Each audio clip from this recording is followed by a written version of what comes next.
अगर हमें पृथ्वी के आंतरिक भागों के बारे में जानकारी प्राप्त करनी है, तो ये हमारे लिए बहुत ही दुरूह कार्य हो जाता है क्योंकि पृथ्वी की गहराई जो है काफ़ी अधिक है। अगर पृथ्वी की त्रिज्या देखी जाए तो 6371 किलोमीटर की इसकी पूरी त्रिज्या है और इस गहराई तक हमारे लिए पहुंच पाना भी किसी तरीके से संभव नहीं है। और जो है कोई ऐसा प्रमाण भी हमें पता लगाना होगा कि जिसके माध्यम से हम बाहर बैठे-बैठे इसके आंतरिक भाग की पूरी जानकारी प्राप्त कर लें। इसके लिए विद्वानों ने जो है समय-समय पर विभिन्न प्रकार के सोर्सेज़ का इस्तेमाल किया है और अगर इसकी बात करें हम कोई साधनों की, जितने सोर्सेज़ इसमें इस्तेमाल किए गए हैं अभी तक, वो इस तरीके से हैं कि कुछ सोर्सेज़ ऐसे हैं जिनको हम प्रत्यक्ष सोर्सेज़ के रूप में रख सकते हैं और कुछ जो है अप्रत्यक्ष के रूप में रख सकते हैं। और इसमें जो है अगर डायरेक्ट सोर्सेज़ की बात करें तो डायरेक्ट सोर्सेज़ में जो है आपका आ जाएगा सबसे पहला है खनन। खनन जो है और वेधन है, ड्रिलिंग, और लावा या मैग्मा, यानी लावा जो मैग्मा होता है जो ज़मीन से अंदर से बाहर आ जाता है, वो हमें सीधे-सीधे दिखाई देता है। तो इन तीनों माध्यमों से हम जो है सीधे अपनी आँखों से प्रत्यक्ष करके पृथ्वी के आंतरिक भागों के बारे में जानकारी प्राप्त कर सकते हैं। लेकिन इन तीनों साधनों की एक पूरी सीमा है कि इससे जो है हमें बहुत गहराई तक जानकारी मिल नहीं पाती, क्योंकि खनन और वेधन, इन दोनों विधियों की जो है अपनी सीमा है कि खनन के माध्यम से तो हम बहुत ज़्यादा गहराई तक जा भी नहीं सकते हैं, क्योंकि सीधे जो है जो खनन होता है उसमें कुछ जो है कोयले की खनन हो गई। सबसे गहरी खानें जो हमें देखने को मिलती हैं पृथ्वी के ऊपर, वो सोने की खानें देखने को मिलती हैं। अफ्रीका, दक्षिण अफ्रीका में सोने की खानें हैं जो है, उनकी भी सीमा है कि 2, 4, 6 किलोमीटर के से ज़्यादा अधिक जो है जा नहीं पाते हैं। वेधन के माध्यम से हम ज़्यादा गहराई तक जा सकते हैं क्योंकि इसमें एक पतला जो है ड्रिलिंग मशीन होती है, वो सीधे अंदर जाती है और उसके माध्यम से हम काफ़ी गहराई तक पहुँच सकते हैं। इसके माध्यम से भी हम जो है रूस में जो है सबसे गहरी जो ड्रिल की गई है वो 10 किलोमीटर की ड्रिल है और इससे भी हम जो है केवल 10 किलोमीटर की गहराई तक पहुँच पाए हैं। और अगर हम पृथ्वी की सतह से केवल 10 किलोमीटर की गहराई तक जाते हैं तो हमें 6371 किलोमीटर की गहराई के बारे में कोई जानकारी मिल नहीं पाती, तो इसकी भी एक सीमा हो जाती है, हम केवल क्रस्ट में ऊपर ही रह जाते हैं। लावा और मैग्मा जो है ये भी हमें जो है अंदर से ही निकल करके बाहर आते हैं। तो जब जब लावा बाहर निकल के बहने लगता है और हमें दिखाई देता है तो उससे हम उसके आंतरिक भाग में से पता लगाते हैं कि अंदर कहीं न कहीं जो है कुछ ऐसा जो है तरल पदार्थ है जो बाहर निकल के आता है। तो इतनी जानकारी हमें देता है कि जो है अंदर तरल पदार्थ, जो तप्त पदार्थ है, वो मौजूद है। लेकिन इससे भी हमें बहुत अंदर तक जानकारी नहीं मिल पाती है क्योंकि वो जो लावा होता है वो भी बहुत गहराई से नहीं आता है, वो ज़्यादा से ज़्यादा जो है 100-200 किलोमीटर की गहराई से ही आता है। तो उससे भी गहरे भाग में जाके जाके भी हम बहुत ज़्यादा जानकारी प्राप्त नहीं कर सकते हैं। तो लावा और मैग्मा की भी अपनी जो है अपनी एक लिमिट है। तो इस तरीके से जो है ये प्रत्यक्ष प्रमाण जो है, डायरेक्ट प्रमाण, हमें पृथ्वी के आंतरिक भागों में बहुत कुछ बताने में सक्षम नहीं हो पाते हैं। इनसे हमें बहुत सीमित जानकारी मिल पाती है और पृथ्वी के क्रस्ट तक की जानकारी ही मिल पाती है। अब हम आके देखते हैं कि कौन-कौन से इनडायरेक्ट सोर्सेज़ हैं जिनके माध्यम से हम पृथ्वी के आंतरिक संरचना के बारे में जानकारी प्राप्त कर सकते हैं। और इनडायरेक्ट सोर्सेज़ में जो है कुछ आर्टिफिशियल हैं और कुछ नेचुरल हैं। आर्टिफिशियल में जो है वैज्ञानिक प्रयोगों के द्वारा कुछ चीज़ें प्रयोग की जाती हैं। इसमें तापमान है, टेम्परेचर, और दाब है और घनत्व है। ये तीनों जो साधन हैं, ये जो है ये सारे आर्टिफिशियल साधन के रूप में जाने जाते हैं। और इसमें जो है तापमान जो पहला है इसमें से, ये इसका प्रयोग करके हम जो है विद्वानों ने पता लगाया है कि पृथ्वी में गहराई पर जाने पर हर 100 मीटर या 100 किलोमीटर गहराई पर जाने पर, 100 मीटर गहराई पे जाने पर 3-4 डिग्री सेंटीग्रेड तापमान बढ़ जाता है। और इस तरीके से भी जो है तापमान बढ़ते-बढ़ते जो है अंदर जाने पर ये विद्वानों ने देखा है कि 8 किलोमीटर गहराई से अधिक जाने पर जो है हमें इसके तापमान की जानकारी नहीं मिल पाती है। सही-सही अनुमान लगाना मुश्किल हो जाता है, क्योंकि पृथ्वी के अंदर जो है तापमान में काफ़ी विविधता है। ये देखा गया है कि जो एस्थेनोस्फीयर है उसके तापमान 1100 से 1200 डिग्री सेंटीग्रेड तापमान है, जबकि आंतरिक भाग में 6000 डिग्री सेंटीग्रेड तापमान है, कोर का तापमान। कहीं बीच में जो है मेंटल में 4000-3000 डिग्री सेंटीग्रेड तापमान है। तो इस तरीके से अलग-अलग क्षेत्रों का अलग-अलग तापमान है और उसका सही-सही हम इसके माध्यम से भी अनुमान लगा नहीं पाते हैं। केवल इसमें देखा गया है 8 किलोमीटर तक सही-सही हम अनुमान लगा पाए हैं, उसके बाद नहीं लग पाता है। दाब और घनत्व दोनों एक-दूसरे से जुड़े हुए हैं। इसमें हम जो है इसमें जो घनत्व है ये काफ़ी कुछ जो है थोड़ा-सा जानकारी हमें प्राप्त करता है, देता है। क्योंकि घनत्व जो है पृथ्वी का जो है ये देखा गया है, पृथ्वी का जो डेंसिटी है घनत्व, वो औसत घनत्व 5.5 देखा गया है, 5.5 डेंसिटी है ये, इसकी जो औसत घनत्व है। पृथ्वी का अगर औसत घनत्व 5.5 है और पृथ्वी के भूपर्पटी का जो घनत्व है वो हम देखते हैं कि 2.5 से लेकर के 3 तक होता है। यानी भूपर्पटी का अगर घनत्व जो है इस तरीके से कम है और इसका औसत घनत्व ज़्यादा है, तो इसका मतलब ये है कि जो और एक्स्ट्रा घनत्व है, जो इसकी जैसे मतलब जो है ज़्यादा जो डेंसिटी है, वो इसके कोर में समाहित होगी। तो इससे एक अंदाज़ा ये लगता है कि इसके कोर की डेंसिटी ज़रूर से ज़्यादा होगी और इस तरीके से जो है ये अनुमान लगाया जाता है कि यहाँ डेंसिटी 11 से लगभग 13 तक हो जाती है। तो इस तरीके से घनत्व के जो है माध्यम से हम इसके जो है संरचना का अगर पता लगाने का प्रयास करें, तो हम ये देखेंगे कि ऊपरी भाग में घनत्व कम है, आंतरिक भाग में घनत्व ज़्यादा है और ज़्यादा घनत्व होने के पीछे 2 अनुमान लगाए गए हैं। एक तो ये है, पहला अनुमान ये लगाया गया कि आंतरिक भाग में जो है और बाह्य भाग में दोनों के केमिकल स्ट्रक्चर लगभग समान है। केमिकल स्ट्रक्चर में सिमिलैरिटी है, लेकिन आंतरिक भाग में प्रेशर ज़्यादा होने की वजह से, दाब बहुत ज़्यादा होने की वजह से उनका घनत्व बढ़ गया है। जो है दाब बढ़ने से इसका घनत्व इधर बढ़ गया है। लेकिन एक समस्या ये है कि वैज्ञानिकों ने पता लगाया है कि किसी भी वस्तु को अगर बहुत ज़्यादा दाब पर रखा जाए, उसका दाब बढ़ाया जाए, प्रेशर उस पर बहुत ज़्यादा क्रिएट किया जाए, तब भी उसका घनत्व एक सीमा से अधिक नहीं बढ़ सकता है। उसकी एक लिमिट होती है जिससे अधिक इसका घनत्व बढ़ नहीं सकता है। और अगर इसका घनत्व बहुत ज़्यादा नहीं बढ़ सकता है, तो इसका मतलब ये है कि पृथ्वी के आंतरिक भागों में कुछ ऐसे तत्व मौजूद हैं जो स्वतः ही अधिक घनत्व वाले हैं। और इस प्रकार से पता लगाया गया है कि यहाँ पर लोहा और निकेल की मात्रा ज़्यादा है। लोहा और निकेल जो है अधिक घनत्व वाले होते हैं, इसलिए यह माना गया कि आंतरिक भाग में अधिक घनत्व वाले तत्व मौजूद हैं और बाह्य भाग में कम घनत्व वाले तत्व मौजूद हैं। प्रेशर का एक लिमिट तक ही इसका प्रभाव होता है, इसलिए जो है इससे ये पता चला घनत्व वाले अनुभव से कि पृथ्वी के सतह से लेकर के आंतरिक भागों में जाने पर जो केमिकल स्ट्रक्चर है इसका वो भिन्न-भिन्न है। बाहर का जो तत्व पाए जाते हैं वो तत्व अंदर नहीं पाए जाते हैं। अंदर के और बाहर के तत्व में भिन्नता है और साथ ही साथ बाहर के जो तत्व हैं वो कम घनत्व वाले हैं, हल्के पदार्थ हैं और आंतरिक भागों में जो पदार्थ मौजूद हैं उनका वेट ज़्यादा है, उनका द्रव्यमान ज़्यादा है और इस तरीके से जो है उनका घनत्व भी ज़्यादा है। तो ये चीज़ें हमें देखने को मिलती हैं घनत्व वाले प्रमाण से। अब जो हमें कुछ और भी नेचुरल रिसोर्सेज हैं, इनके माध्यम से हमें पता चलती है जो जानकारी, प्राकृतिक साधन जो हैं, ये सोर्स हैं, इसमें उल्कापात है।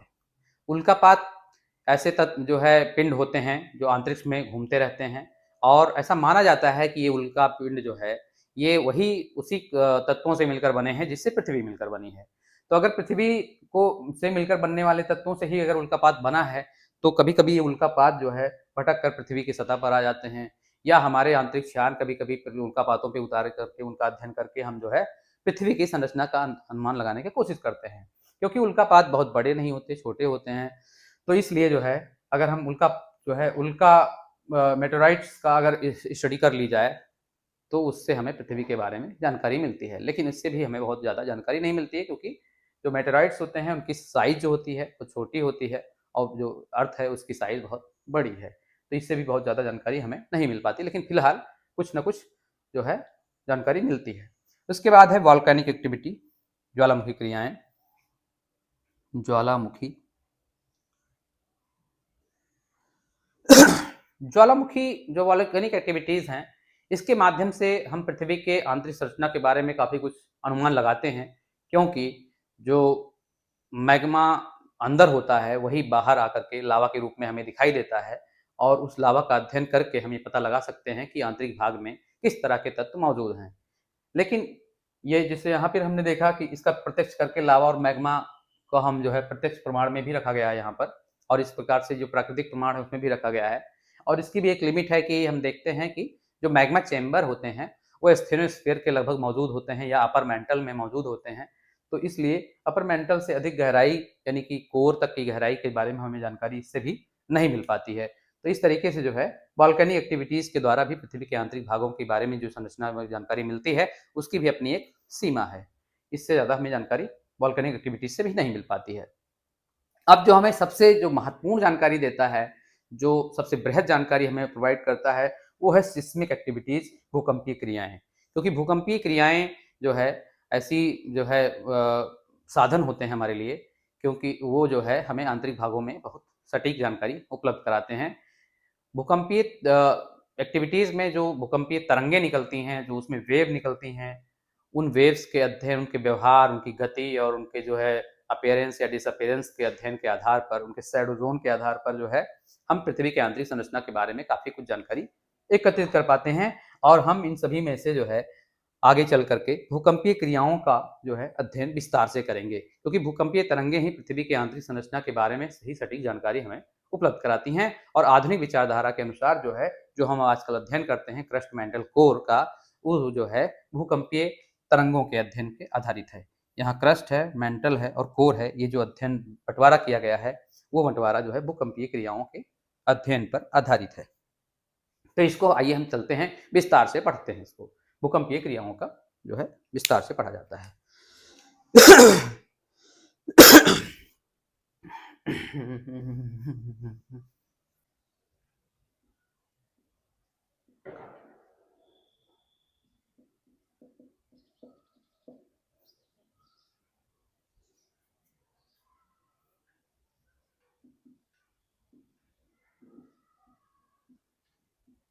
सिस्मिक वेव,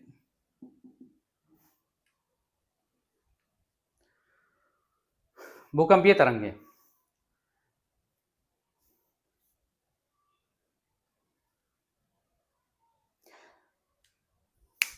पृथ्वी की आंतरिक संरचना के विषय में अध्ययन करने के क्रम में जो है भूकंपीय तरंगे जो है हमारे लिए सबसे अधिक काम की होती हैं। भूकंपीय क्रियाओं में के समय जो है उसमें कई प्रकार की भूकंपीय तरंगें निकलती हैं और उन सभी तरंगों के जो है अध्ययन के आधार पर हम पृथ्वी की आंतरिक संरचना के विषय में जानकारी प्राप्त करने की कोशिश करेंगे। हम ये बता दें कि भूकंपीय तरंगें जो है ऐसे सोर्स हैं जो इनडायरेक्ट और नेचुरल सोर्स के अंतर्गत कैटेगराइज की गई हैं। ये नेचुरल सोर्स हैं क्योंकि प्राकृतिक जो है घटनाएं होती हैं ये, और इन घटनाओं के माध्यम से जो तरंगें निकलती हैं, उन तरंगों का हम अगर व्यवहार का अध्ययन करते हैं तो पृथ्वी की आंतरिक संरचना के बारे में हमें बहुत महत्वपूर्ण जानकारी मिलती है। और जो प्रमुख तरंगें होती हैं वो जो है कौन कौन सी होती हैं? भूकंपीय तरंगें, ये 3 प्रमुख तरंगें हैं। पहली है पी वेव, इसको प्राइमरी वेव भी कहते हैं।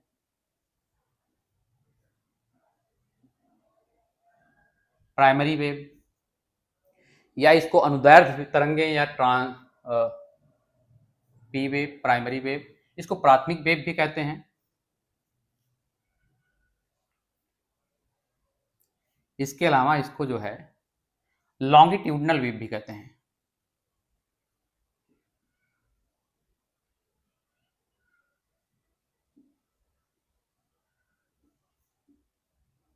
लॉन्गिट्यूडनल वेव, हिंदी में इसको कहेंगे प्राथमिक तरंगे, प्राथमिक तरंगे, और इसको कहेंगे अनुदैर्ध्य, अनुदैर्ध्य तरंगे। ये हो गई अनुदैर्ध्य तरंगे। तो इस तरीके से पी वेव, प्राइमरी वेव या लॉन्गिट्यूडनल या अनुदैर्ध्य वेव इसको कहते हैं इस तरीके से। और ये जो तरंगें होती हैं ये ध्वनि तरंगों के समान होती हैं। ध्वनि तरंगे ध्वनि तरंगों के समान होती हैं, यानी साउंड वेव, साउंड वेव की तरह से होती हैं ये। और साउंड वेव का नेचर हम लोग जानते हैं कि ये कंप्रेशन या रिएक्शन के रूप में चलती हैं, संपीडन और विरलन के तरीके से चलती हैं ये। और इनका जो अगर हम डायग्राम बनाएं तो कुछ इस तरीके से बनता है ये। एक मिनट।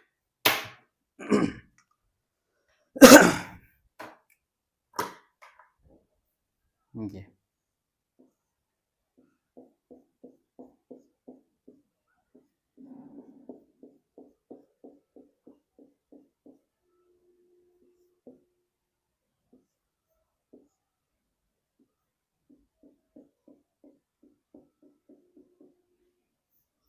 इसमें हम देख रहे हैं कि जो ध्वनि तरंगें होती हैं वो कंप्रेशन और रिएक्शन के रूप में चलती हैं। ये मान लो संपीडन है, और ये विरल, कंप्रेशन और ये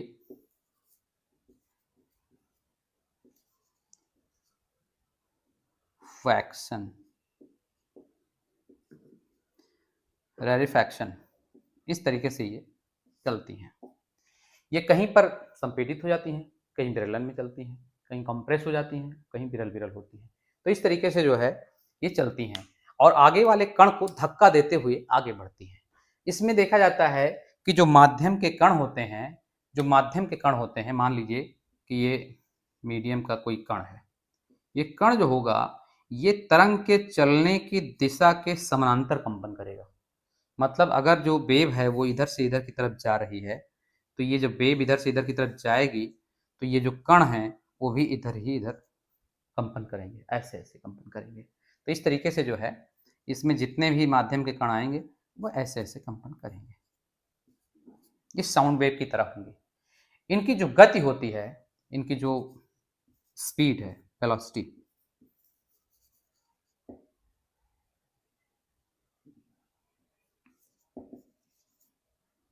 वेरी हाई होती है, जो कि 6 से 11 के किलोमीटर प्रति सेकेंड में वेरी करती है। इनकी जो गति होती है, गति बहुत ही ज़्यादा होती है और अन्य सभी तरंगों से अपेक्षा ज़्यादा होती है। पी तरंग जो जो स्पीड है वो अन्य सभी तरंगे, मतलब जो है जो एस तरंगे हैं और एल तरंगे हैं, इन सब की अपेक्षा ज़्यादा होती है। तो इस तरह वेलोसिटी इतनी होती है 6 से 11, मतलब मिनिमम इसकी वेलोसिटी 6 हो सकती है और मैक्सिमम जो है 11 होती है। अच्छा, ये आपको जानना होगा कि जो इसकी वेलोसिटी होती है ये इस बात पे डिपेंड करती है कि जिस माध्यम से ट्रेवल कर रहे हैं उस माध्यम की डेंसिटी कितनी ज़्यादा है। जितनी ज़्यादा डेंसिटी होगी उतनी ही इसकी स्पीड बढ़ेगी, वेलोसिटी उतनी बढ़ती चली जाएगी। और एक बात ये भी है कि ये जो हैं ये तरंगें ऐसी होती हैं कि ये ठोस, द्रव और गैस तीनों ही माध्यम में चलती हैं। ये सॉलिड में,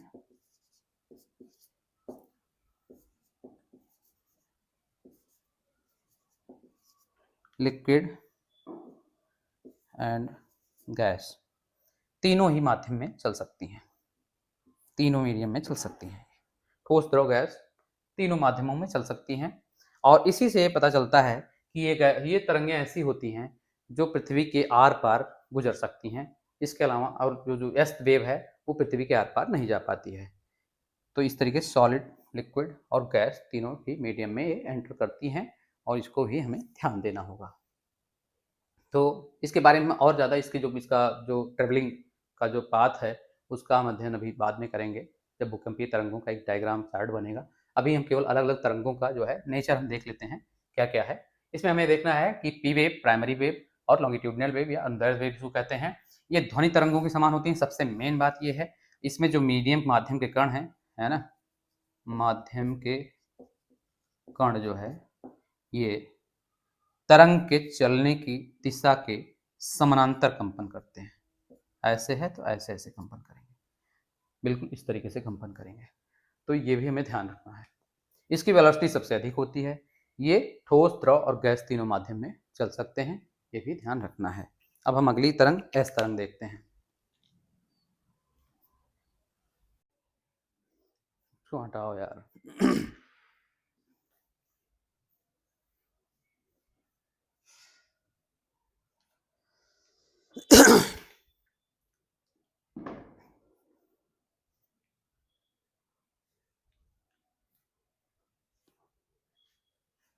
अब हम देखेंगे द्वितीयक तरंगे। द्वितीयक तरंगे मतलब एस तरंगे, सेकंड नंबर की तरंग है ये, एस वेव या सेकेंडरी वेव या इसी को ट्रांसवर्स वेव भी कहते हैं, है ना। एस वेव, द्वितीयक वेव, ट्रांसवर्स वेव यानी कि अनुप्रस्थ तरंगे भी कहते हैं इनको, अनुप्रस्थ तरंगे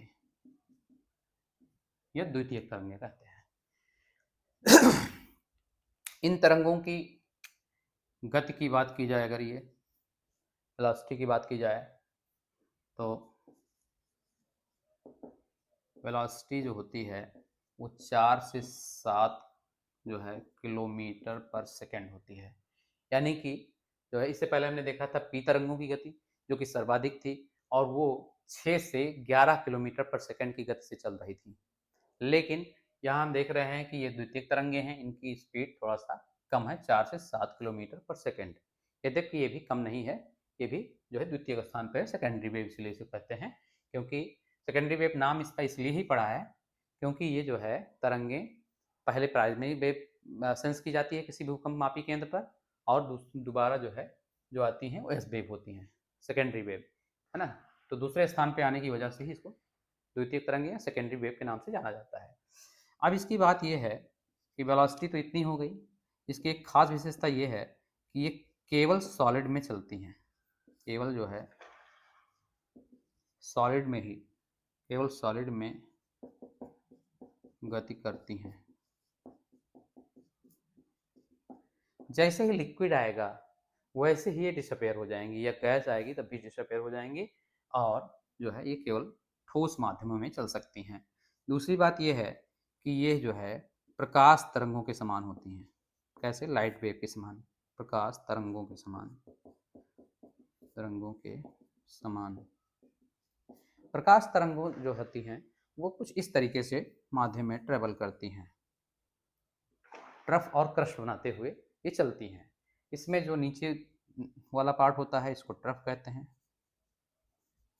और जो उभरा हुआ ऊपर उठा हुआ भाग होता है इसको क्रस्ट कहते हैं।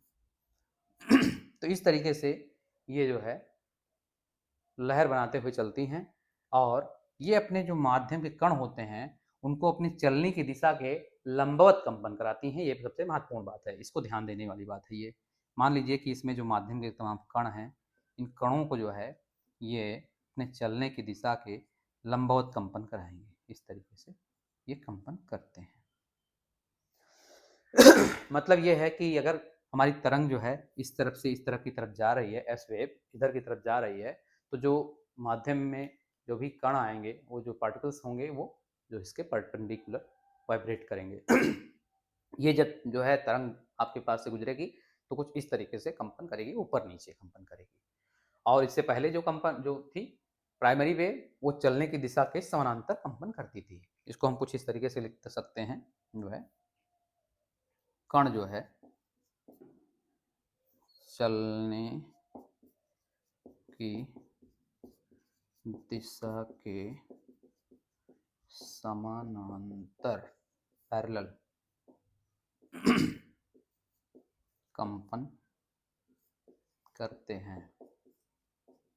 ये है समानांतर कंपन करते हैं।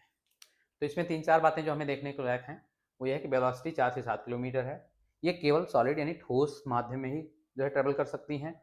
इसके अलावा ये लाइट वेव के समान होती हैं, और लाइट वेव के समान होने की वजह से ये जो है ट्रफ और क्रस्ट में चलती हैं, और अपने जो मीडियम के जो है जितने भी पार्टिकल्स होते हैं उसको अपने चलने की दिशा के परपेंडिकुलर जो है वाइब्रेट कराती हैं। तो इस तरीके से हम इसको देख सकते हैं। लंबवत कंपन कराती हैं। इतनी बातें अगर हम जानते हैं तो काम चल जाएगा। अब हम देखते हैं अंतिम wave, L wave.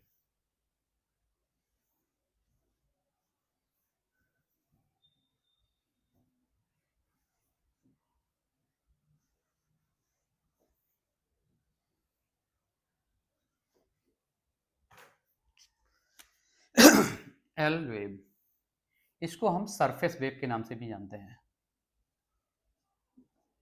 Surface wave या सतही तरंगे। सतही तरंगे इसको इसलिए कहते हैं क्योंकि ये जो है पृथ्वी की सतह पर ट्रेवल करती हैं। मान लीजिए कि ये आपकी पृथ्वी है, और यहाँ पर अगर भूकंप आया है, इसको फोकस कहते हैं, जो है उसका मूल यहाँ पर है। अब ये जो तरंगे होंगी ये उत्पन्न होकर के इधर की तरफ जाएंगी, पी और एस तरंगे। अब इसमें जो सबसे पहले तरंग पहुंचेगी वो होगा अधिकेंद्र या एपिसेंटर। तो इस एपिसेंटर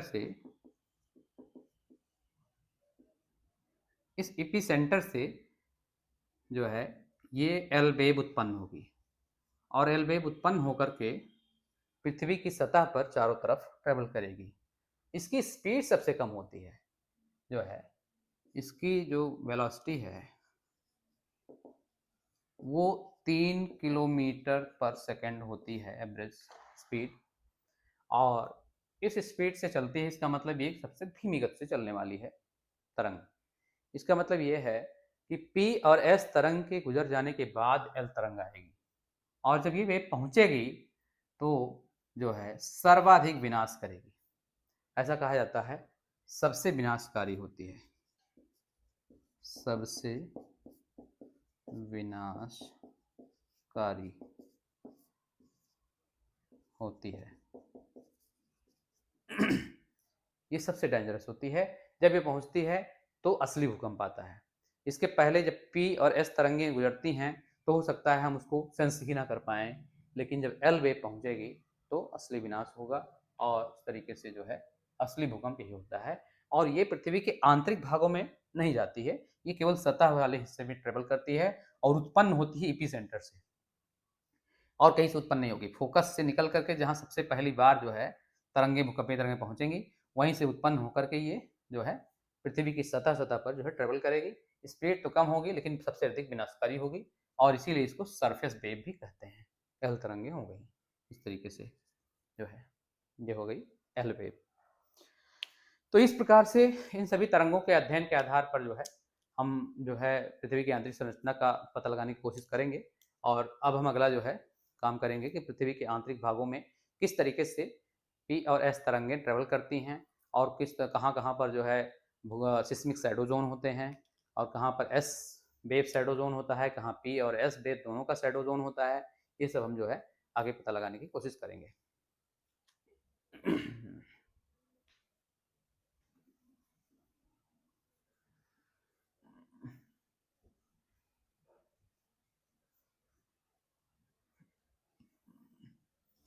अब अगला पार्ट बहुत ही इंपॉर्टेंट हो जाता है।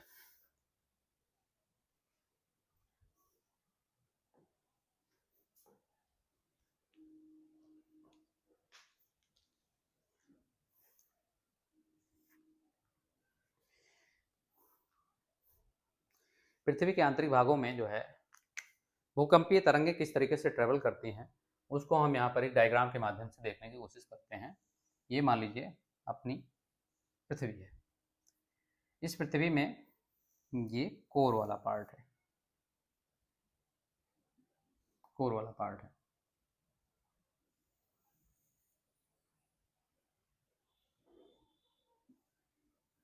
ये हो गई पृथ्वी। अब इस पृथ्वी में मान लीजिए कि यहाँ पर जो है भूकंप का मूल है। भूकंप के मूल जो है इसको कहते हैं फोकस या मूल, या हाइपोसेंटर भी कहीं कहीं कहा जाता है इसको। इस हाइपोसेंटर से भूकंपीय तरंगें उत्पन्न होंगी, और सबसे पहले जहां पर सेंस की जाएंगी पृथ्वी की सतह पर, उसको कहेंगे हम इपी सेंटर। इपी सेंटर, इसको कहेंगे अधिकेंद्र, केंद्र। तो ये हो गया दो चीजें, इपी सेंटर और फोकस।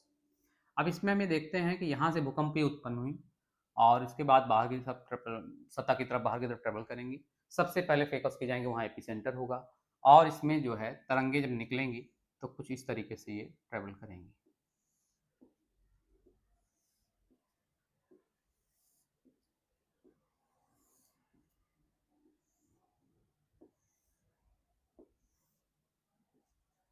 ये हैं पी तरंगे। इसमें से कुछ तरंगे अंतरतम में भी आएंगी और इस तरीके से चलेंगी।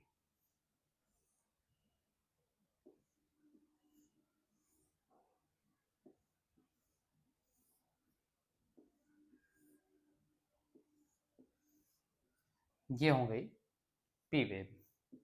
ये पी पी पी, इसको मान लीजिए पी वेव। इसके बाद अब हम ड्रॉ कर रहे हैं इसमें एस वेव।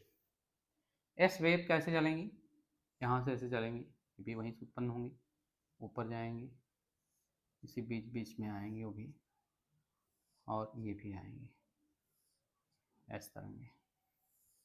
और एस तरंगे इस तरीके से आएंगे।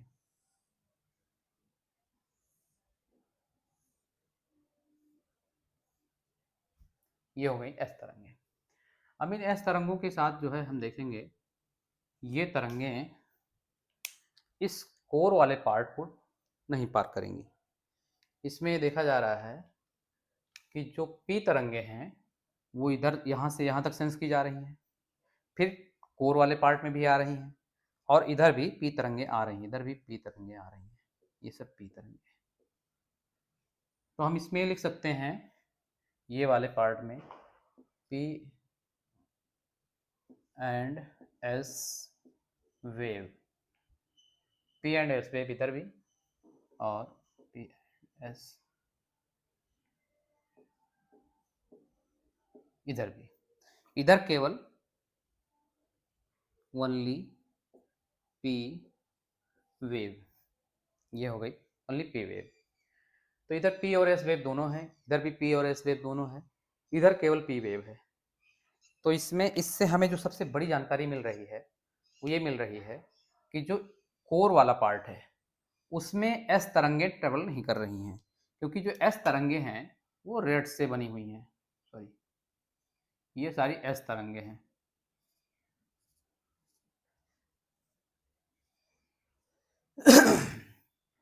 तो इसमें जो रेड कलर से बना हुआ है वो एस तरंगे हैं, और ये तरंगे केवल जो है इस जगह तक ट्रेवल कर रही हैं, इसके इधर की तरफ नहीं दिखाई दे रही हैं। और ये जो डिग्री है इस जगह से अगर देखा जाए तो ये है 105 डिग्री, इधर भी है 105 डिग्री। तो 105 डिग्री तक जो है केवल एस तरंगे दिखती हैं, यहाँ पर एस और पी तरंगे दोनों दिखती हैं। उसके बाद एस तरंगे नजर नहीं आती हैं। इसके पीछे जो रीजन बताया जाता है वो ये बताया जाता है कि जो कोर वाला पार्ट है, ये क्रोड है इस जो पार्ट है ये लिक्विड फॉर्म में है। इसी लिक्विड फॉर्म के होने की वजह से जब ये तरंगे यहाँ पर पहुँचती हैं तो ये डिसअपेयर हो जाती हैं। यहाँ पर पहुँचने के बाद जो है ये जहाँ तक तो आती है, यहाँ से चली और यहाँ तक आई, इधर आई, और यहाँ पर आके यहाँ से खत्म हो गई, अंदर नहीं प्रवेश कर पाई। अगर प्रवेश नहीं कर पाई तो इसका मतलब ये है कि ये लिक्विड पार्ट में है, लिक्विड फॉर्म में है। यद्यपि ये कहा जाता है कि जो आउटर कोर है वो लिक्विड है और जो इनर कोर है वो सॉलिड फॉर्म में है, लेकिन चूंकि जब यहीं डिसअपेयर हो गई तो आगे ये प्रकट नहीं हो सकती हैं। इसीलिए जो व्यस्त तरंगे हैं वो केवल 105 डिग्री तक इधर उधर देखी जाती हैं। तो यहाँ से लेकर के 105 डिग्री इधर, 105 डिग्री इधर तक पी और एस तरंगे दोनों जो है बाकायदा दिखाई देती हैं। और उसके बाद हम ये भी देखते हैं कि जो है यहाँ पर 145 डिग्री तक और इधर भी 145 डिग्री तक 105 से 145 के बीच में कोई तरंग नहीं दिखाई देती है, और इसी को कहते हैं सिस्मिक शैडो जोन। इसको हम कहते हैं सिस्मिक शैडो जोन। ये है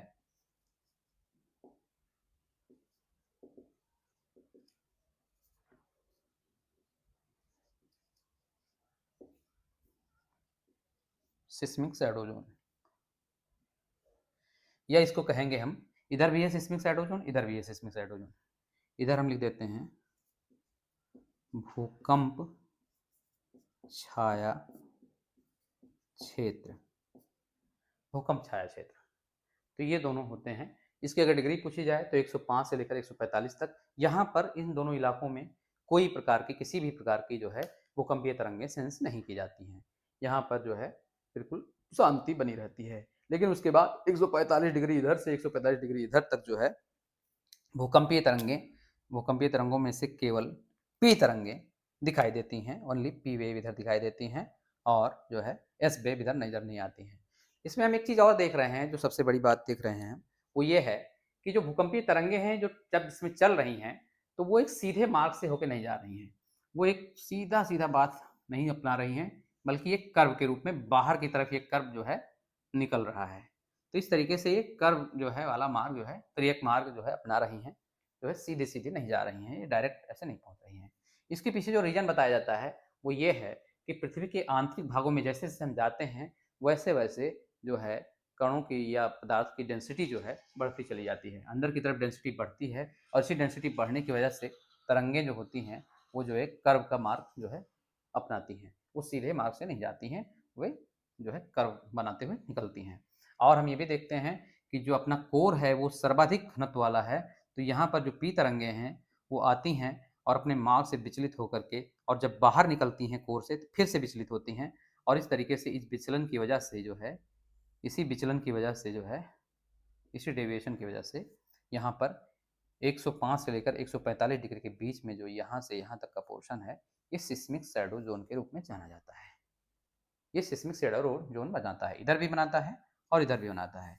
इसके पीछे जो रीज़न होता है वो यही होता है कि पृथ्वी के आंतरिक भागों का जो केमिकल स्ट्रक्चर है वो अलग अलग है, और आंतरिक भाग में जो है भारी तत्व या हैवी तत्व पाए जाते हैं जिनका डेंसिटी जो है ज़्यादा होती है, और डेंसिटी ज़्यादा होने के नाते ये कर्व का मार्ग पकड़ते हैं, और इस वजह से ये सिस्मिक शैडो जोन पाए जाते हैं। और इसमें भी हम देखते हैं कि जो जो पी वेव का सिस्मिक शैडो जोन है वो ये है, और जबकि एस वेव का जो शैडो जोन है वो यहाँ से लेकर यहाँ तक है। तो यहाँ से लेकर के यहाँ तक पूरा क्षेत्र जो है 105 डिग्री इधर से इधर तक, ये जो है एस वेव शैडो जोन कहा जा सकता है।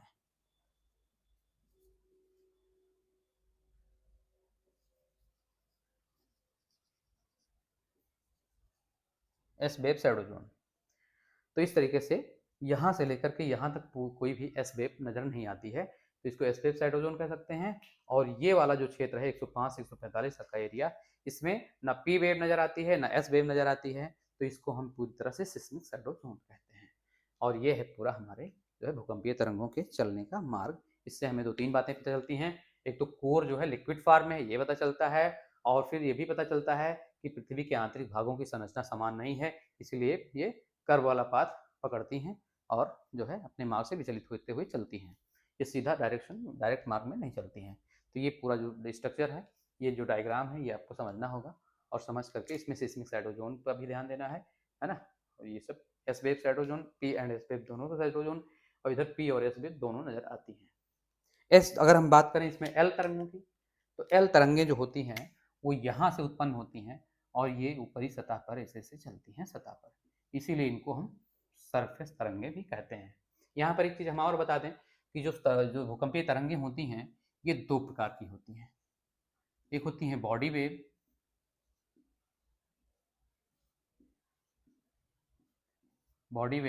और एक होती हैं सरफेस वेव,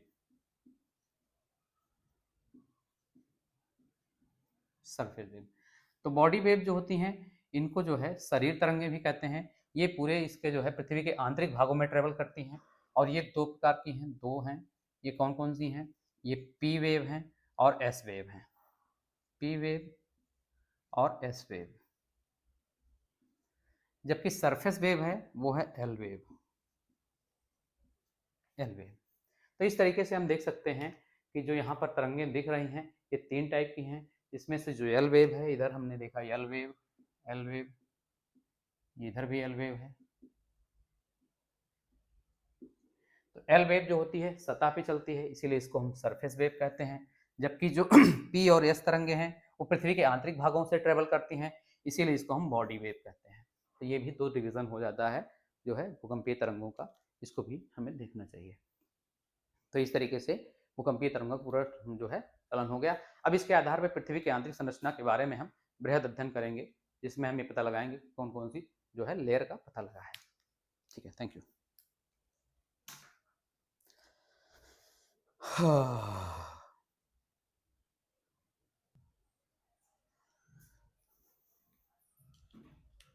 निकाह है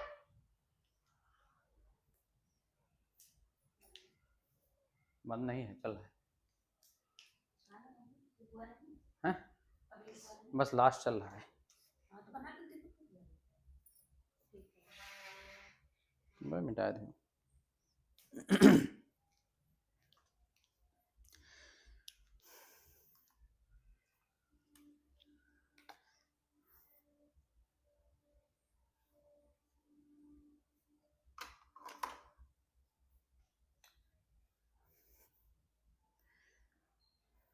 हाँ, अब हम देखते हैं पृथ्वी की आंतरिक संरचना के विषय में जो है कौन कौन सी लेयर पाई गई हैं पृथ्वी के आंतरिक भागों में। अब यहाँ देखिए आप जो है कि अगर हम पृथ्वी की जो है एक कार्ड बनाया जाए इस तरीके से,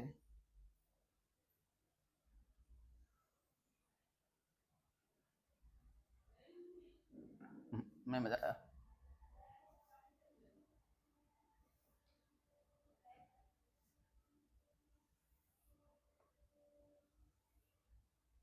ये पृथ्वी का एक जो है समझ लीजिए त्रिज्या के रूप में काट लिया गया है और काट के बाहर निकाला गया है।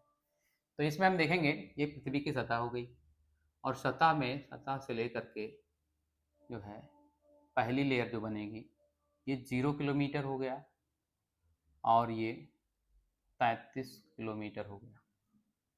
तो 0 से 33 किलोमीटर तक जो पोर्शन होता है वो होता है क्रस्ट। ये पहली लेयर हो गई हमारी, इसको कहेंगे क्रस्ट। ये हो जाएगी क्रस्ट। ये कहीं कहीं 30 किलोमीटर मिलता है, कहीं पर 35 किलोमीटर मिलता है और कहीं पर जो है 35 किलोमीटर भी मिलता है। तो इसमें कोई दिक्कत नहीं है, इसकी गहराई में थोड़ा वैरी करती है। तो इस तरीके से जो हम देखेंगे कि पहली लेयर हमारी क्रस्ट हो जाएगी, क्रस्ट। दूसरी लेयर हो जाएगी मैंटल, और मैंटल जो है 2900 किलोमीटर की गहराई तक हो जाएगी और इसको हम कहेंगे मैंटल। ये मैंटल हो जाएगी। और जो लास्ट में बचेगा ये गहराई तक 6371 किलोमीटर। ये भी कई कई सोर्सों में कहीं 6371 है, कहीं 6370 है। तो इसमें कोई वादा विवाद वाली बात नहीं है। और ये हो जाएगा आपका क्रस्ट, नहीं सॉरी, ये कोर हो जाएगा।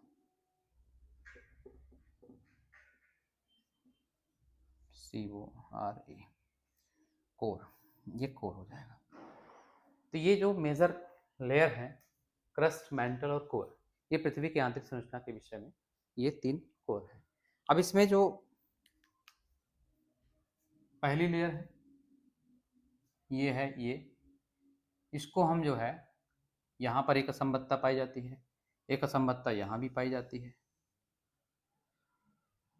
ये प्रमुख असंबद्धताएं हैं। इसको कहते हैं मोहो,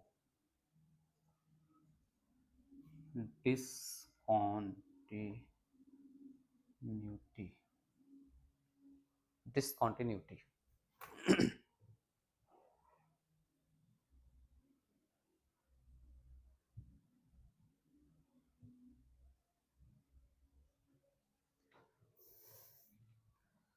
तो ये हो गई मोहो डिसकॉन्टिन्यूटी। मोहो डिसकॉन्टिन्यूटी क्या करती है? क्रस्ट को मैंटल से अलग करती है। अच्छा, एक बात ये भी बता दें हम यहाँ पर डिसकॉन्टिन्यूटी के बारे में।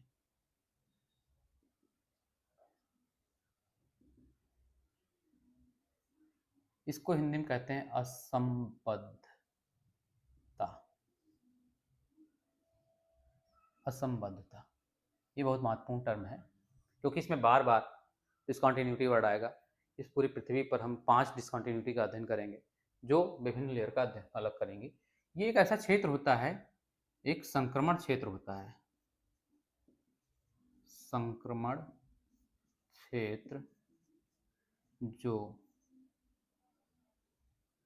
जो दो परतों के मध्य पाया जाता है। इस तरीके से हम जान सकते हैं इसको। डिसकॉन्टिन्यूटी का मतलब दो परतों के मध्य ऐसा क्षेत्र जो एक ट्रांजिशन जोन है, जिसके ऊपर दूसरी पहली परत है, दूसरी नीचे दूसरी परत है। तो यहाँ पर हमने दो डिसकॉन्टिन्यूटी, एक ये और एक ये देखी है, एक 33 किलोमीटर गहराई पर और एक 2900 किलोमीटर पर। ये मेजर डिसकॉन्टिन्यूटी है। ये मोहो डिसकॉन्टिन्यूटी हो गई और ये हो गई गुटेनबर्ग।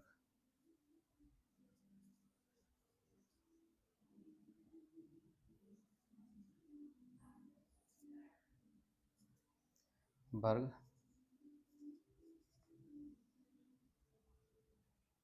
डिसकॉन्टिन्यूटी, ये दो डिसकॉन्टिन्यूटी हो गई। अब इसमें हम देखते हैं कि क्रस्ट, मैंटल और कोर, इन तीनों को हम विस्तार से पढ़ने की कोशिश करते हैं।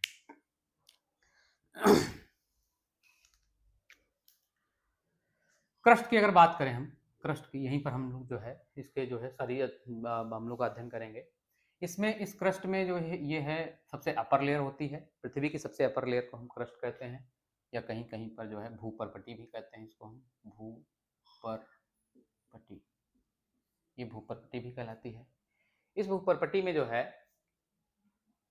जो डेंसिटी होती है, हम इसको यहाँ पर डेंसिटी पूरा एक साथ लिखते हैं। डेंसिटी यहाँ पर रहेगी। यहाँ पर मान लीजिए 2.5, 3, 3.3 और यहाँ पर 5.5, यहाँ पर 10 और यहाँ पर हो जाएगा 13। इस तरीके से जो है 10 क्या ये 11 हो जाएगा, 11। ये डेंसिटी इस तरीके से बढ़ रही है। तो हम ये देखते हैं कि जो है पृथ्वी के ऊपरी भाग में यहाँ जो डेंसिटी है वो बहुत कम है, ये लगभग 2.5 है जो क्रस्ट है भूपर्पटी। और इस क्रस्ट में जो है भी 2 लेयर पाई जाती हैं। ऊपर वाला जो क्रस्ट है वो 2.5 है और नीचे वाले क्रस्ट की जो घनत्व है वो 3 के आसपास है या 3.3 के आसपास है। इसमें जो जो एक डिस्कंटिन्यूटी है जो इसको अलग करती है, यहाँ पर है ये, इसको कोनराड डिस्कंटिन्यूटी कहते हैं। ये हो जाती है कोनराड असंबद्धता, ये हो जाती है। तो क्रस्ट को अलग करने वाली एक असंबद्धता है कोनराड असंबद्धता, जो इसको 2 भागों में बांटती है। एक होती है अपर क्रस्ट और एक होती है लोअर क्रस्ट। तो अपर क्रस्ट और लोअर क्रस्ट 2 भागों में बांटती है।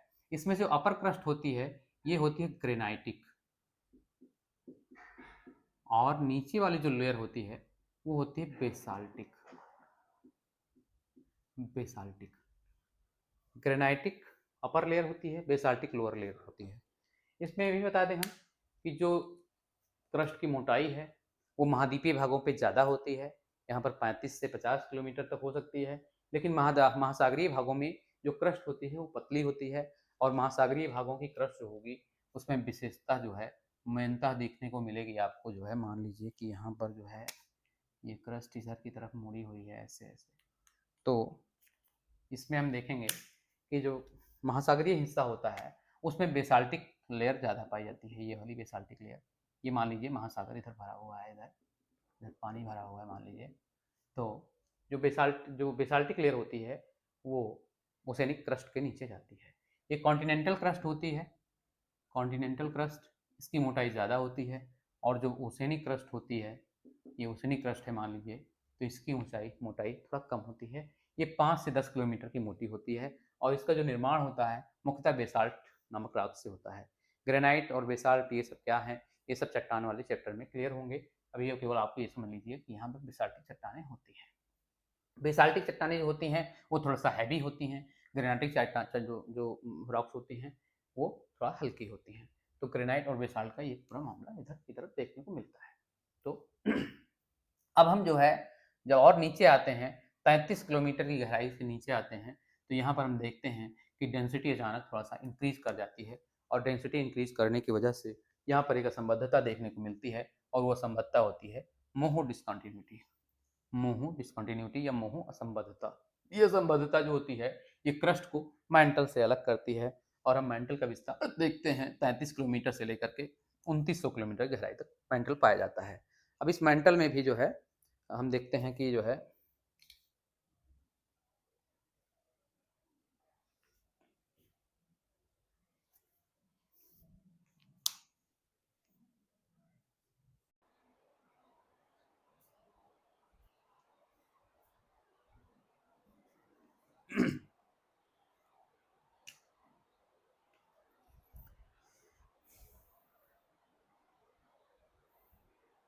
अब हम लोग बात करते हैं मैंटल की।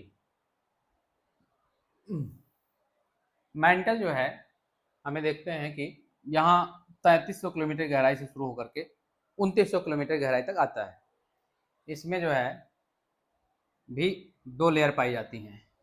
इसमें बीच में 700 किलोमीटर की गहराई पर एक असंबद्धता पाई जाती है, जिसके ऊपर वाला जो पार्ट होता है उसको अपर मैंटल कहते हैं,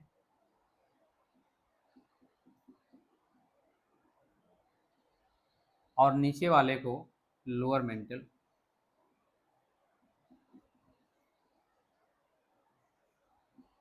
कहते हैं।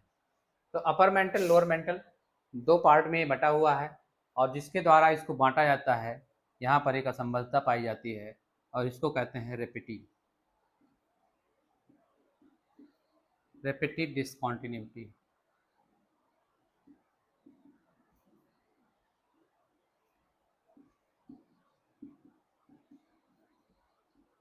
असंबद्धता, रिपीटेड असंबद्धता।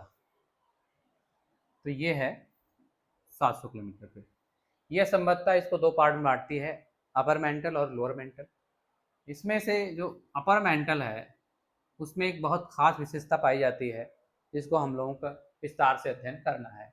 यहाँ पर हम मान लें कि जो है अपर मेंटल में एक लेयर है जिसकी जो है 100 किलोमीटर गहराई पर, यहाँ हम मान लेते हैं 100 किलोमीटर से लेकर के 200 किलोमीटर, 200 किलोमीटर, कहीं कहीं पर ये 200 की जगह 400 भी मिलता है।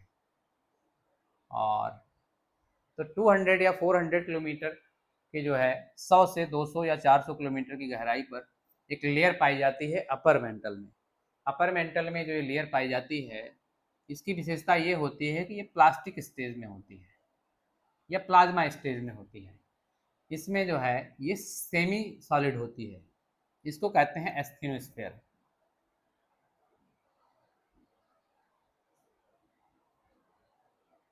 एस्थेनोस्फेयर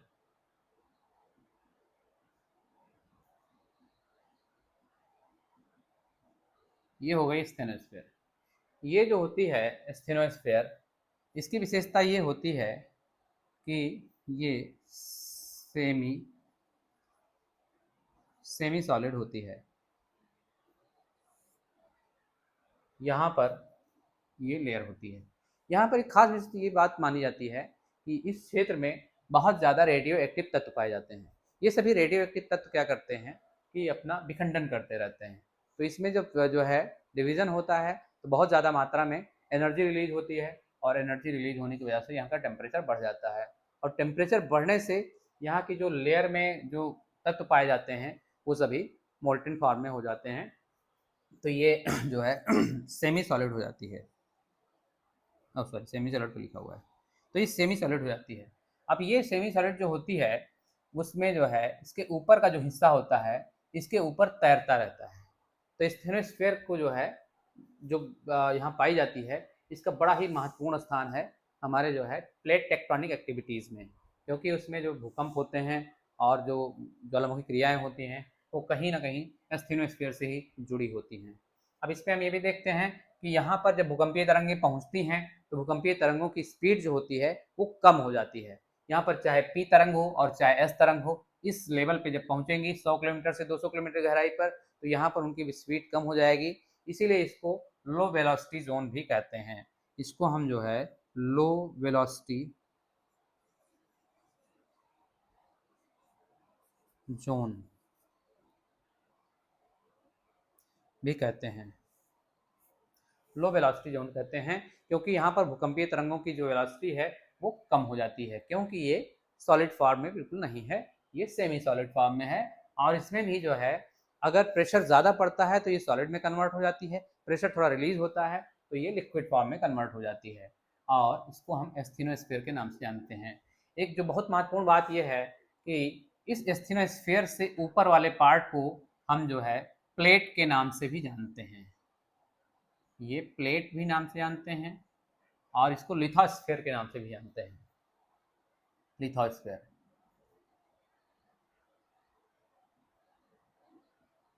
लिथोस्फेयर ये पोर्शन जो होता है इसको लिथोस्फेयर के नाम से भी जानते हैं। और यही चीज होती है प्लेट। इस प्लेट का जो है प्लेट टेक्टोनिक्स में बहुत महत्वपूर्ण स्थान है। ये जो प्लेट होती है यही लिथोस्फेयर भी है और ये जो होती है वो स्टेनोस्फेयर के ऊपर तैरती रहती है। ये भी बहुत खास विशेषता है कि जो प्लेट होती है ये स्टेनोस्फेयर के ऊपर तैरती रहती है और तैरने की वजह से जो है इसमें मूवमेंट होता रहता है और इसीलिए बहुत सारी प्लेट टेक्टोनिक एक्टिविटीज़ भी वो पृथ्वी की सतह पर चलती रहती हैं और उसका जो जो मामला है वो एस्थेनोस्फेयर से ही जुड़ा हुआ है। अब इसमें जो है जो लिथोस्फेयर है इसमें हम देखते हैं कि पूरी क्रस्ट भी शामिल है और अपर मेंटल का अपर पार्ट भी शामिल है। यानी कि यहाँ ये क्रस्ट पूरी हो गई और अपर मेंटल का अपर पार्ट भी शामिल है। तो इसमें ये ध्यान रखना है कि जो लिथोस्फेयर है वो इतना मोटा है, यहाँ से यहाँ तक पूरा ये। इसमें क्या क्या है, इसमें क्रस्ट है और plus upper part of upper mantle, इस तरीके से ये चीज़ जो है लिथोस्फीयर में शामिल है और इसी को हम प्लेट भी कहते हैं और इस प्लेट का महत्व प्लेट टेक्टोनिक्स में है।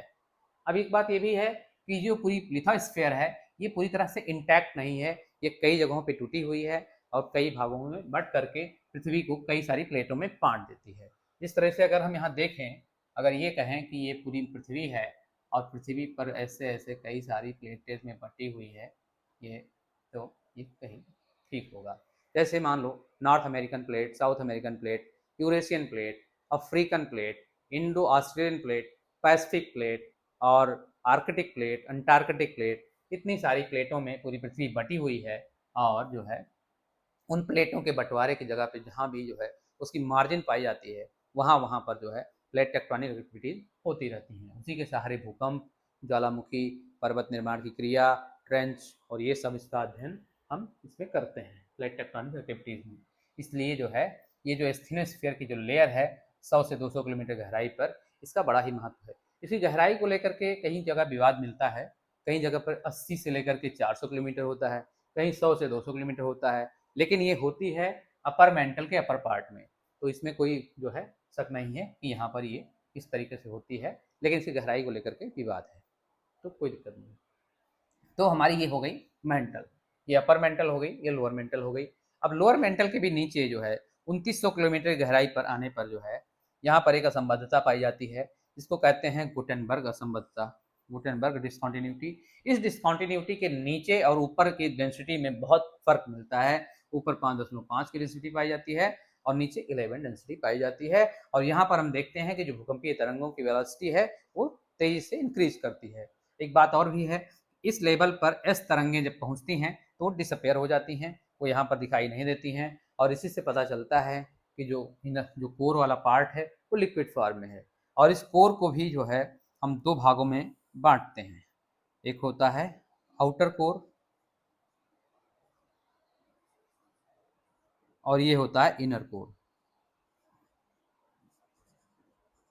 इनर कोर, तो आउटर कोर इनर कोर को जो बांटने वाली लेयर है वो 5100 किलोमीटर की गहराई पर पाई जाती है और इसको हम जिस असंबद्धता के नाम से जानते हैं वो है लेहमैन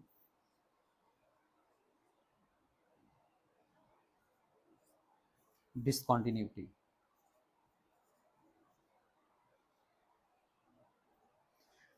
लेहमैन डिस्कंटिन्यूटी के नाम से जानते हैं। 5100 किलोमीटर की गहराई पर ये पाई जाती है, जिसे ऊपर अपर कोर होता है और नीचे इनर कोर होता है, आउटर कोर इनर कोर। अब जो आउटर कोर है वो लिक्विड फॉर्म में है और इनर कोर जो है वो सॉलिड फॉर्म में है। ये कैसी है, ये लिक्विड है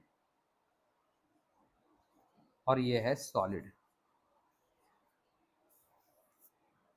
इन दोनों का जो टेम्परेचर है वो काफ़ी हाई है, यहाँ पर टेम्परेचर बढ़ के जो है 2700 डिग्री सेंटीग्रेड के आसपास हो जाता है और इसलिए यहाँ पर जो है बहुत ज़्यादा प्रेशर होने के बावजूद जो है टेम्परेचर ज़्यादा होने की वजह से ये लिक्विड फॉर्म में जो है बदल जाता है प्रेशर ज़्यादा होने। लेकिन ये है कि जो इनर कोर है वो सॉलिड फॉर्म में है। उसके सॉलिड होने की वजह ये मानी जाती है कि जो जो आउटर कोर है उसकी अपेक्षा इनर कोर पे प्रेशर पृथ्वी का ज़्यादा पड़ता है। ये बिल्कुल सेंटर में होता है। यहाँ पर जब टेम्परेचर होता है वो ज़्यादा होने के बावजूद 2700 डिग्री सेंटीग्रेड तापमान से भी अधिक टेम्परेचर इनर कोर में होता है, लेकिन क्योंकि बाहर का पूरा प्रेशर इनर कोर पे पड़ता है इसलिए प्रेशर अधिक होने की वजह से ये जो है लिक्विड फॉर्म में कन्वर्ट ही नहीं हो पाता है बल्कि सॉलिड में बना होता है। इसलिए जो है ये सॉलिड फॉर्म में होता है और आउटर कोर जो होता है ये तरल अवस्था में होता है, ये तरल अवस्था में होता है और इसमें जो है बहुत सारे तत्व पाए जाते हैं। इसकी जो संरचना है उसमें फेरस और निकिल, ये निकिल और फेरस की अधिकता होती है, इसीलिए जो है पुरानी मान्यता में इसको नीफे के नाम से जानते थे। इसमें निकिल और फेरस ज़्यादा पाया जाता है। लौह तत्व जो होता है वो हैवी होता ही है, इसलिए इसका घनत्व ज़्यादा होता है। इसमें जो आउटर कोर होता है ये लिक्विड फॉर्म में होता है और यही जो जो होता है इसमें फेरस की अधिकता होने के नाते यहाँ पर जो है मैग्नेटिक जो फील्ड जनरेट होती है पृथ्वी की पृथ्वी के जो भी मैग्नेटिक फील्ड जनरेट होती है, चुंबकत्व का गुण उत्पन्न होता है, वो आउटर कोर से ही जुड़ा हुआ होता है और इसमें जो लौह तत्व पाए जाते हैं उससे होता है।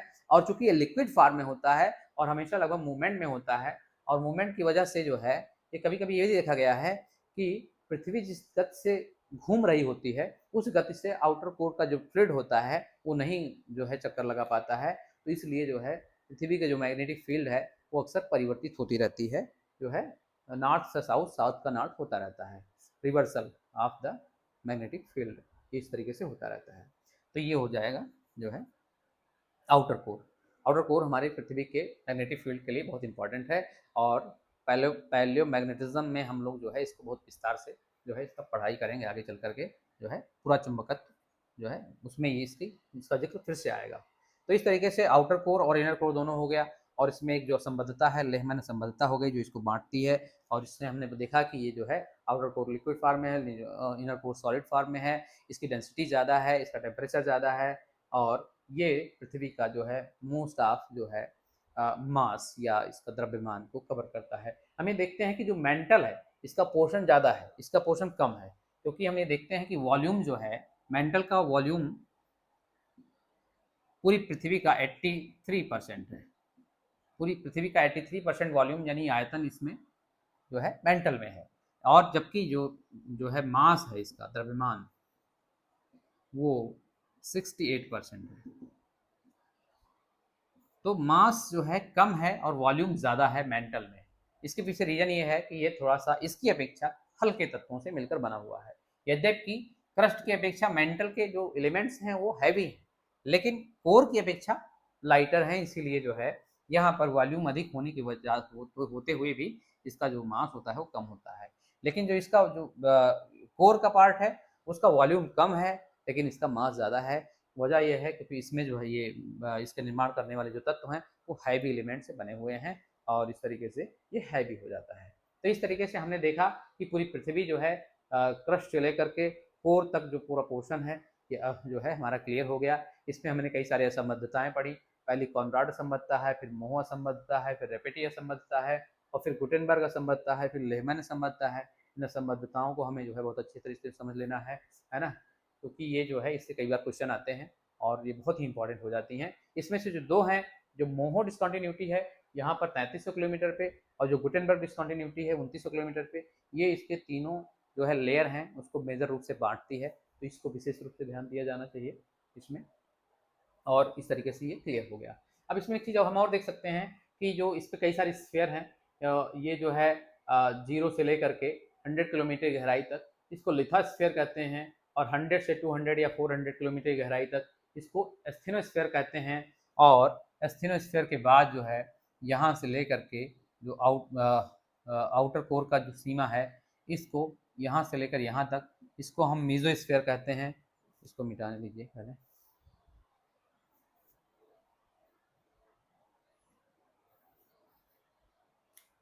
कुछ चीज़ें हम यहाँ देख लेते हैं, जैसे ये लिथोस्फीयर हो गया, ये एस्थेनोस्फीयर हो गया और यहाँ से लेकर यहाँ तक के पार्ट को जो है हम लोग कहते हैं मेसोस्फीयर। मेसोस्फीयर और उसके बाद जो सबसे गहराई वाला हिस्सा होता है यानी जो कोर का पार्ट होता है इसको बायरीस्फीयर भी कहते हैं। BARY बायरीस्फीयर कहते हैं। तो इसमें जितने भी स्फीयर हैं वो क्लियर हो गए हमारे, लिथोस्फीयर, एस्थेनोस्फीयर, मेसोस्फीयर, बायरीस्फीयर, इस तरीके से इसके सारे स्फीयर बनते हैं और इसको हम देखते हैं। तो इस प्रकार से पूरी पृथ्वी की आंतरिक संरचना क्लियर हो गई हमारी और जो है ये पूरी तरह से क्लियर होकर चली आ गई। Thank you.